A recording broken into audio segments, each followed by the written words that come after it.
ayat kursi. Waktu dah baca ayat kursi, waktu dah baca ayat terakhir, wala ya'uduhu hifdhuhuma wa huwal aliyyul azim, dah ulang 7 kali. 7 kah? 7 kali.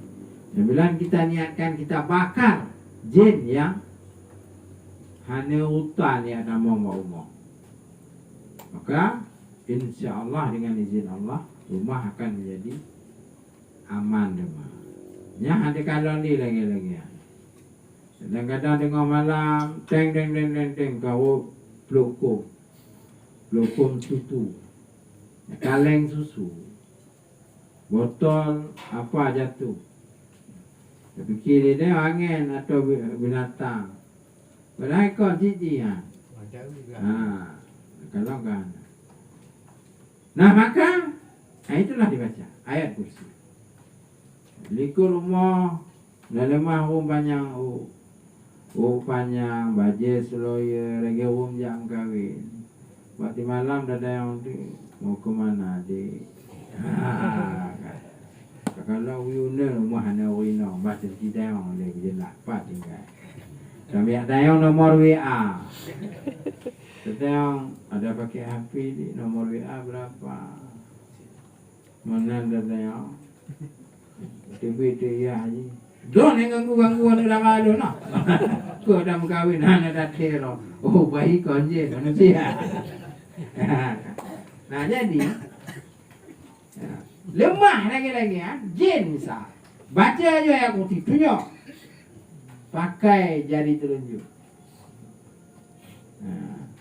Ya.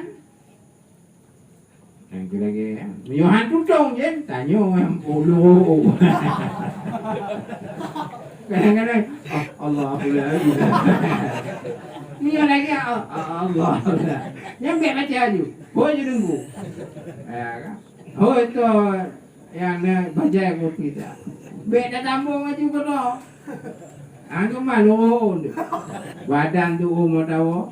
Ya kan? Sementara kita akan berbahaya. Jadi nyan ubat. 7 bodoh. Winang istri atau tetangga atau siapa saja baru pulang dari Gli Lamdeba. Ya kan? Ada anak kemun dari mana? Dari Lamdeba. Wajah dia. Hei dah aja hanampan. Tahu dengku hanampan. Baik kena bakung Lamdeba.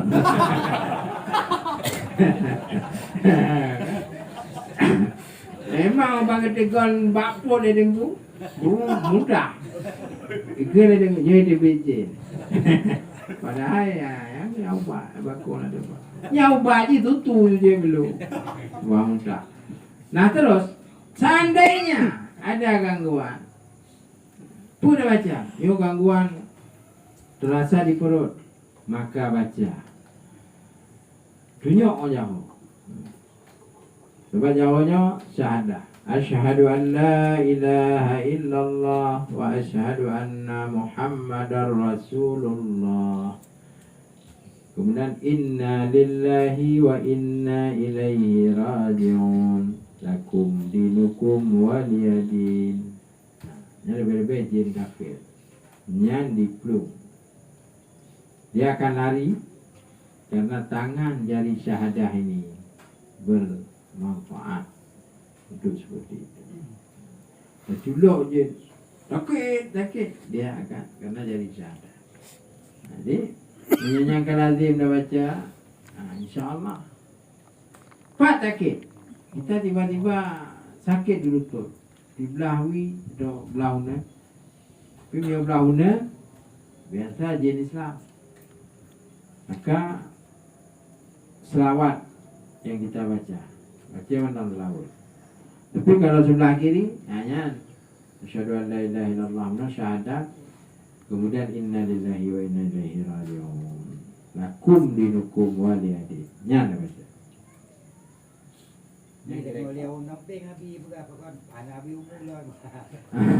Cuma takir juga. Hai manok mati mentang innalillahi dia baca. Orang mupak. Mupak. Innalillahi. Ngoyak nak apa dia bat kering mentang cuma kita. Cuman pinggang dia berkisar. Bang kita pun. Cuman pinggang dia bolak-balik. Kita bolak-balik. Jadi nah terus ketika itu kon kemati kon nak innalillahi. Tapi segala musibah. Kita tiba-tiba setelah tanam kohe dan tanam bunga. Badan jati ram teput. Masya Allah, kabeh mati. Upai ya semprot. Apa itu? Rondak. Dipikir pu nandeng apa yang banyak. Padahal dia banyak pula. Kaitan rondak. Inna lillahi wa inna ilaihi raji'un. Nyaman.